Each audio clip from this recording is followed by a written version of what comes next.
अस्सलामु अलैकुम वरहमतुल्लाह। बरकत एक बहुत बड़ी नेमत है। जिस घर में बरकत है सुकून ही सुकून है, और जिस घर में बरकत नहीं बेसुकूनी के सिवा कुछ भी नहीं। इसलिए इस वीडियो को आप लास्ट तक, आखिर तक लाजिमी देखें और अपने दोस्तों अहबाब में ज़रूर शेयर करें, क्योंकि इस वीडियो के अंदर मैं उन तमाम तर चीज़ों को बयान करने वाला हूं जो चीज़ें आपके घरों से बरकत ख़त्म कर देती हैं। उन तमाम तर चीजों में से सबसे पहली चीज जो हमारे घर से बरकत खत्म कर देती है वह है नमाज। जी दोस्तों, अगर आपके घर के अंदर नमाज नहीं पढ़ी जाती तो आप याद रखिए, आपके घर के अंदर कभी भी किसी भी सूरत में बरकत पैदा नहीं हो सकती। अगर आप चाहते हैं कि आपके घर के अंदर बरकत पैदा हो, सुकून पैदा हो, तो आप नमाज कायम करें। अपनी बीवी को, अपने बच्चों को, घर वालों को नमाज का हुक्म दे। याद रखें, नमाजें अदा की जाएंगी तो आपके घर में बरकत पैदा होगी। अगर नमाज छोड़ी जाएगी तो आपके घर से बरकत चली जाएगी। तो पहली चीज, अगर आप नमाज कायम करेंगे तो बरकत पैदा होगी, नमाज छोड़ेंगे तो बेबरकती पैदा होगी। दूसरी चीज, ज्यादा सोना। ये दोस्तों, अगर कोई शख्स ज्यादा सोता है, मतलब हमेशा सोए रहता है, तो फिर इससे घर में बेबरकती पैदा होती है। ज्यादा सोने का मतलब क्या है कि रात में भी सो रहा है, दिन में भी सो रहा है। 24 घंटे में से वो समझिए कि 20 घंटे सो ही रहा है या 15 घंटे सो ही रहा है, अक्सर औकात में सो ही रहा है, तो इससे घर में बेबरकती पैदा होती है, क्योंकि सोने से सुस्ती और काहिली पैदा होती है, और अल्लाह के रसूल सल्लल्लाहु अलैहि वसल्लम ने सुस्ती से पनाह मांगी है। इसलिए ज्यादा सोने के आप मामूल ना बनाएं। बस आप रात में 5-6 घंटे सो लें, दिन में 1-2 घंटे सो लें, बस काफी है। इससे ज्यादा अगर सोएंगे तो जाहिर सी बात है सुस्ती पैदा होगी, और यही चीज आपके घर के अंदर बेबरकती का सबब बन जाएगी। तीसरी चीज, बेहयाई के कामों को अंजाम देना। इधर उधर खड़े होकर गाली गलोच करना, इधर उधर खड़े होकर पेशाब करना, ये बेहयाई के काम है। इससे भी घर के अंदर बेबरकती पैदा होती है। इसी तरीके से वालिदैन को, यानी माँ और बाप को उनके नाम से पुकारना, इससे भी घर के अंदर बेबरकती पैदा होती है। यानी किसी के बाप का नाम अब्दुल्ला है और बेटा कह रहा है कि अब्दुल्ला इधर आओ, तो ये अदब के खिलाफ है कि कोई शख्स अपनी माँ को उनके नाम से पुकारे या अपने बाप को उनके नाम से पुकारे, ये अदब के खिलाफ है। यानी खुलासा ये है कि माँ और बाप को अगर आप खुश रखेंगे तो आपके घर के अंदर बरकत पैदा होगी। माँ और बाप का अदब और एहतराम करेंगे तो आपके घर में बरकत पैदा होगी। माँ और बाप आपसे अगर नाखुश हैं, माँ और बाप को आपसे अगर तकलीफ पहुंचती है, तो आपके घर के अंदर कभी भी किसी भी सूरत में बरकत पैदा नहीं हो सकती। इसी तरीके से बैतुल खला में उजू करना। बैतुल खला में उजू करना, अटैच बाथरूम होता है, वहीं पर लोग उजू करने लगते हैं। तो देखिए, अगर बाथरूम बड़ा है, वसी है और पाकी का अच्छे तरीके से इंतजाम है तो कोई हर्ज नहीं।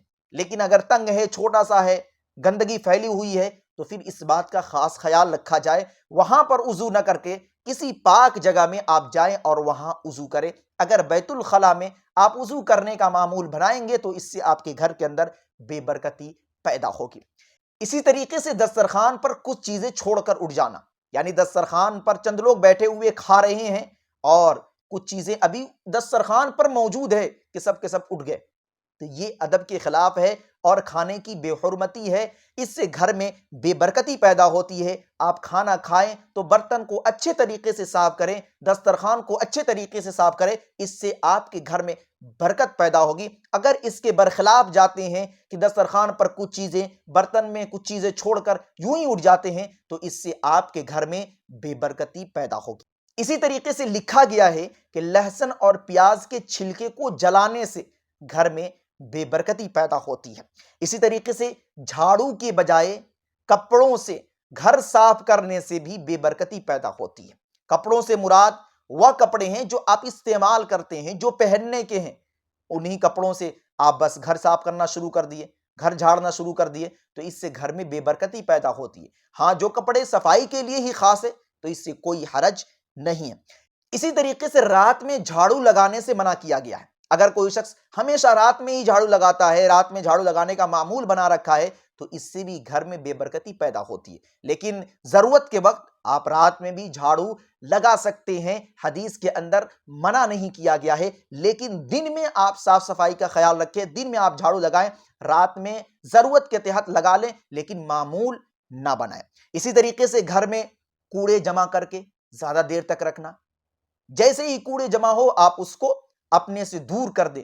اگر زیادہ دیر تک آپ گھر میں کوڑے جمع کر کے رکھیں گے تو اس سے بدبو پھیلے گی، اور اسی وجہ سے لکھا گیا ہے کہ اگر زیادہ دیر تک گھر میں کوڑے رہیں گے تو اس سے گھر میں بے برکتی پیدا ہوگی۔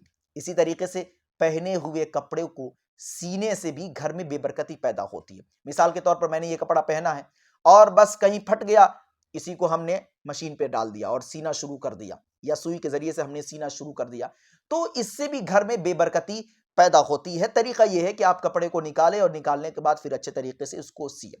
اسی طریقے سے پہنے ہوئے کپڑوں سے منہ صاف کرنا، دیکھا جاتا ہے بہت سی جگہوں پر لنگی لوگ پہنتے ہیں، دھوتی جس کو کہا جاتا ہے، کھانا کھانے کے بعد اسی میں ہاتھ صاف کرنے لگتے ہیں، منہ صاف کرنے لگتے ہیں، کچھ لوگ آستین میں منہ صاف کرنے لگتے ہیں، تو یہ بھی طریقہ غلط ہے، اس سے گھر میں بے برکتی پیدا ہوتی ہے۔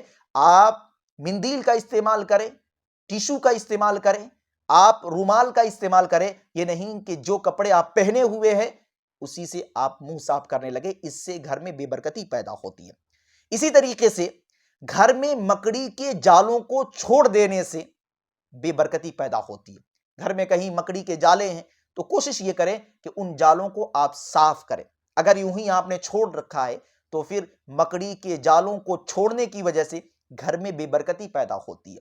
اسی طریقے سے تکیے پر بیٹھنے سے بھی گھر میں بے برکتی پیدا ہوتی ہے، کیونکہ تکیے پہ سر رکھ کر سویا جاتا ہے، اب اسی پر کوئی بیٹھ جائے تو یہ بالکل ادب کے خلاف ہے، اسی لیے لکھا گیا ہے کہ تکیے پر بیٹھنے سے بھی گھر میں بے برکتی پیدا ہوتی ہے۔ اسی طریقے سے ٹوٹی ہوئی کنگھی سے بال جھاڑنے سے گھر میں بے برکتی پیدا ہوتی ہے، لیکن کبھی کبھار مجبوری میں آپ جھاڑ لیں تو کوئی بات نہیں، لیکن معمول نہ بنائیں۔ دیکھا جاتا ہے کہ کچھ لوگ ایسے ہیں کہ ان کے پاس پیسے بھی ہیں، اچھی کنگھی بھی ہے، لیکن ٹوٹی ہوئی کنگھی کا ہی استعمال کرتے ہیں، اور وہ یہ کہتے ہیں کہ فلاں کی یاد اس میں ہے، فلاں نے مجھے دے رکھی ہے، اس لیے میں اس کنگھی کو ہمیشہ استعمال کرتا ہوں۔ تو ایسا نہ ہو کہ آپ کے پاس کنگھی نئی موجود ہے پھر بھی ٹوٹی ہوئی کنگھی استعمال کر رہے ہیں، تو اس سے آپ کے گھر میں بے برکتی پیدا ہوگی۔ اسی طریقے سے ناپاکی کی حالت میں کھانے سے گھر میں بے برکتی پیدا ہوتی ہے، لیکن مجبوری میں وقت کم ہے تو آپ کھا سکتے ہیں کبھی کبھار، لیکن معمول نہ بنائیں۔ غسل جب آپ پہ فرض ہو جائے تو فوراً آپ غسل کریں، غسل کرنے میں تاخیر نہ کریں، جلدی کریں۔